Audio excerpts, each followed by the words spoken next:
La porte qui nous ouvre la plénitude de Christ, c'est la suprématie de Christ, son gouvernement absolu dans notre vie. C'est sur ce chemin-là qu'on voit l'assemblée de Philippe pointer à l'horizon. N'est-ce pas merveilleux d'arriver à Philippe par un chemin comme celui-là? Les Philippiens doivent tout, et l'Europe elle-même, en ce qui concerne l'Évangile, doit tout à ce simple fait qu'il y a là des hommes qui sont brûlants de zèle pour le Seigneur et qui sont prêts à soumettre leur jugement personnel à l'Esprit de Jésus. Désirez-vous connaître Christ dans ce qu'il tient en réserve de plus précieux pour vous? Dans ce cas, votre bon sens le plus consacré ne vous suffira pas. Il faudra faire un pas de plus. Accepter la souveraineté absolue de Christ et son droit de dicter sa volonté en toutes choses. Même si cette volonté doit heurter le front le jugement humain le plus sûr, le plus sanctifié. Pour Philippe et pour tout le monde occidental, l'apparition de l'Évangile est intimement associée à cette vérité fondamentale qui fut, à ce moment-là, solidement établie dans l'expérience des apôtres. C'est que pour tous ceux qui touchent aux intérêts du Seigneur et aux meilleurs moyens de servir sa cause, Christ lui-même est au-dessus et au-delà même du jugement humain le plus consacré. Après tout, ce n'est là que le côté négatif. Oui, mais quand cette question est tranchée, le chemin est ouvert pour autre chose. Et je suis bien certain que le côté positif du plan de Dieu en ce qui nous concerne restera en suspens pour longtemps peut-être tant que cette question de principe ne sera pas réglée une fois pour toutes. Quand on en est là, quand la voie est libre, quand l'obéissance est devenue complète, l'heure suivante, ne l'oublions pas, sera peut-être pour nous, comme elle le fut pour les apôtres, une heure dans la nuit.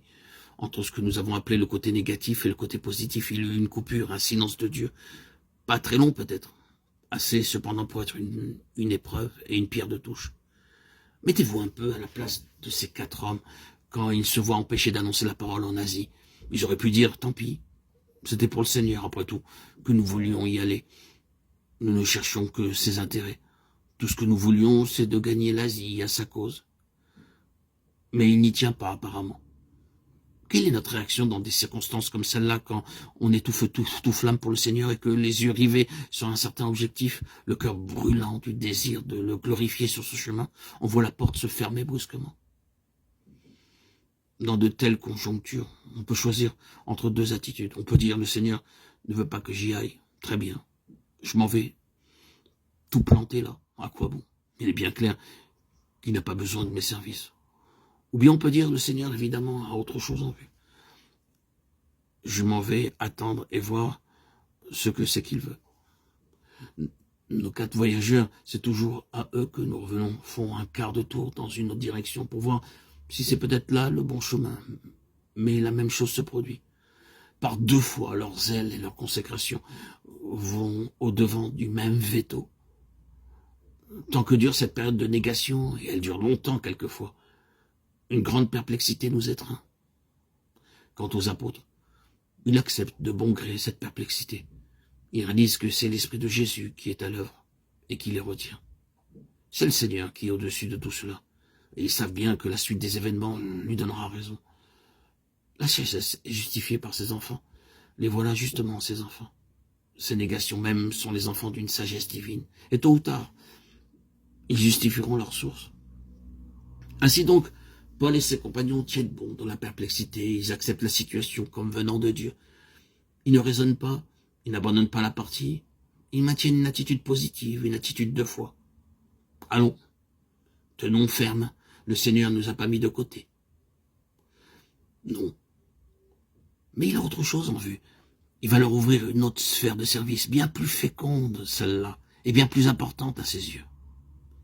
Et parce qu'ils tiennent ferme par la foi, ils rendent possible l'autre côté, le côté positif, l'intervention positive de Dieu.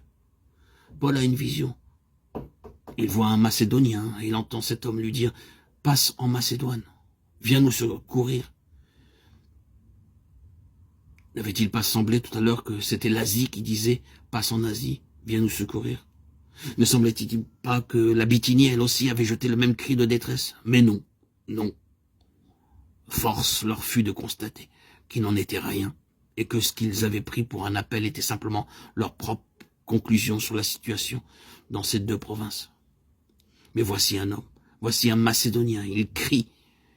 Ils se mettent alors en devoir de partir pour la Macédoine, convaincus que le Seigneur les appelle à y annoncer la bonne nouvelle.